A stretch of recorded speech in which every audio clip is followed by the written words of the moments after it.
80ರಲ್ಲಿ 1980ರಲ್ಲಿ BJP ಆಯ್ತಲ್ಲ ಪಕ್ಷ, ಭಾರತೀಯ ಇದು ಜನಸಂಘ ಹೋಗಿ ಭಾರತೀಯ ಜನತಾ ಪಾರ್ಟಿ ಅಂತಂದು 1980ರಲ್ಲಿ ಬಾಂಬೆದಲ್ಲಿ ಅದನ್ನ ಅಧಿಕೃತವಾಗಿ ಘೋಷಣೆ ಮಾಡಿದರು. ಅವರು ಅಟಲ್ಜಿ ಅವರು 7 ಕಿಲೋಮೀಟ್ರ್ ಉದ್ದ ಇರ್ತದೆ ಇದು ಪ್ರೆಸಿಡೆಂಟ್ ಮೆರವಣಿಗೆ 7 ಕಿಲೋಮೀಟ್ರ್ ಉದ್ದ ಇರ್ತದೆ. ಅವತ್ತು ಜನ ಸೇರಿದ್ರಂದ್ರೆ ಇಡೀ ಭಾರತದಿಂದ ಎಲ್ಲ ಜನ ಬಂದು ಬಾಂದ್ರ ಇದರಲ್ಲಿ ಜನ ಭಾರಿ ಒಳ್ಳೆಯ ಇದಾಯಿತು. ಅವತ್ತು ನಮ್ಮ ಭಾರತೀಯ ಜನತಾ ಪಾರ್ಟಿ ಅಂತಂದು ವಿದ್ಯುತ್ಕೃತವಾಗಿ ಅವ್ರು ಘೋಷಣೆ ಮಾಡಿರುವತ್ತು. ಅಂದಿನಿಂದಲೂ ನಾವೆಲ್ಲರೂ ಪಾರ್ಟಿಯ ಸಕ್ರಿಯ ಕಾರ್ಯಕರ್ತರಾಗಿ ಎಲ್ಲ ಪಾರ್ಟಿ ಕೆಲಸಗಳಲ್ಲಿ ನಾವು ಇನ್ಕ್ಲೂಡ್ ಆಗಿ ನಾವೆಲ್ಲ ಕೆಲಸ ಮಾಡಿದ್ವಿ. ಅಟಲ್ಜಿ ಅವರು ಎಲ್ಲೆಲ್ಲ ಭಾಷಣ ಕೇಳಿ ಅಲ್ಲಿ ನಾವು ಹೋಗ್ತಿದ್ವಿ. ನಾವು ದಾವಣಗೆರೆಗೂ ಬೆಂಗಳೂರಿಗೆ ಹೋದ್ವಿ. ಅವಾಗೆಲ್ಲ ತಾಸ್ಕಂಟು ಒಂದು ಇದಿತ್ತು, ಅವು ತಾಸ್ಕಂಟು ಇದರಲ್ಲಿ ಒಂದು ಜಾತ್ರೆ ಇತ್ತು. ನಾವು ಅಲ್ಲಿಂದ ಹೋಗಿದ್ವಿ ಬೆಂಗಳೂರಿಗೆಲ್ಲ. ಅಷ್ಟು ಶ್ರೀನಿವಾಸರಾವು, ರವೀಂದ್ರನಾಥ್ ನಾವೆಲ್ಲರೂ ಒಟ್ಟರು ಅದೆಲ್ಲ ಪ್ರಶ್ನೆ ಇರ್ತಾರೆಲ್ಲ ಹೋಗಿ ಅವ್ರು ಅಟಲ್ಜಿ ಕಾಲದಲ್ಲಿ ನಾವು ಜನಸಂಘದಿಂದನೂ ನಾವು ಈಗ ನಿಷ್ಠಾವಂತ ಕಾರ್ಯಕರ್ತರಾಗಿ ಹೋಗ್ತೀವಿ. ಪಕ್ಷದಿಂದ ನಿಷ್ಠಾವಂತರಾಗಿ ತುರ್ತು ಪರಿಸ್ಥಿತಿ ಒಳಗೆ ನಮ್ಮನ್ನ ಅರೆಸ್ಟ್ ಮಾಡಿದ್ರು.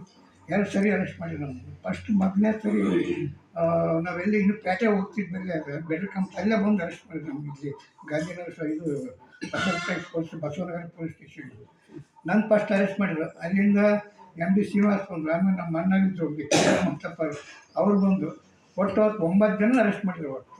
ಅವತ್ತು 9 ದಿವಸ ಜೈಲಾಗಿದ್ವು. ಆಮೇಲೆ ಜಾಮೀನು ಮಾಡಿಬಿಟ್ರು. ತಿರುಗಿ ಮುಂಚೆ ಆಮೇಲೆ ಯಾರು ಜಾಮೀನು ತಗೋಬಾರ್ದು, ಹಂಗೆ ಅರೆಸ್ಟ್ ಆಗಿ ಅಲ್ಲಿ ಜೈಲಲ್ಲೇ ಇರ್ಬೇಕು, ನೀವು ತುರ್ತು ಪರಿಸ್ಥಿತಿ ತೆಗೆಯವರೆಗೂ ಇರ್ಬೇಕಂತ ಒಂದು ಸೆಂಟ್ರಲಿಂದ ಆದೇಶ ಬಂತು.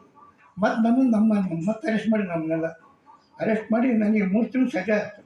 ಆ ಕೇಸ್ನಲ್ಲಿ 3 ತಿಂಗಳು ಸಜಾ ಅನ್ನಿಸ್ಬಂದು ನಾನು ದಾವಣಗೆರೆ ಜೈಲಲ್ಲಿದ್ದೆ. ಇನ್ನಿದ್ದಾಗೆಲ್ಲ ಬಳ್ಳಾರಿಯಲ್ಲಿ ಹೋಗಿದ್ದೆ. ನನಗೆ 2 ಕೇಸ್ ವಿಚಾರಣೆ ಇದ್ಬಿಡಲಿ.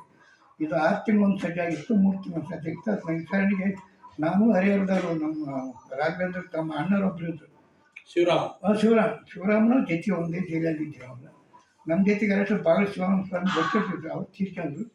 ಇನ್ನೂ ದ್ವಾರಕನಾಥ್ ಶೆಟ್ಟಿ ಅಂತ ಅವರು ನಮಗೆ ಕಾಣ್ತಾ ಇಲ್ಲ. ಅವರು ಅದರಲ್ಲಿ ಗೊತ್ತಿಲ್ಲ. ಅವರೆಲ್ಲ ನಾವು ಜೊತೆಗೆ ಜೈಲಲ್ಲೇ ಇದ್ರಲ್ಲ.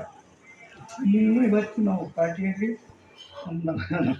ಸ್ವಾಮಿಯರಿಗೆಲ್ಲ ಗೊತ್ತಿತ್ತು. ಹಾಗೆಲ್ಲ ನಾವು ಸಂಜೋಣ ಅಂತ ಕಾರಣ MLC ಅವರು ನಾವು ಕಟ್ಟಡ ಶಿಷ್ಯನವರೆಲ್ಲ ಅವರೇ ನಮ್ಮನ್ನೆಲ್ಲ ದಾವಣಗೆರೆ ಇದ್ದಾಗ ಎಲ್ಲ ನಮ್ಮೂರಿಗೆಲ್ಲ ಶಾಖೆ ಮಾಡೋಕ್ಕೆಲ್ಲ ಬರ್ತಿದ್ದವರು.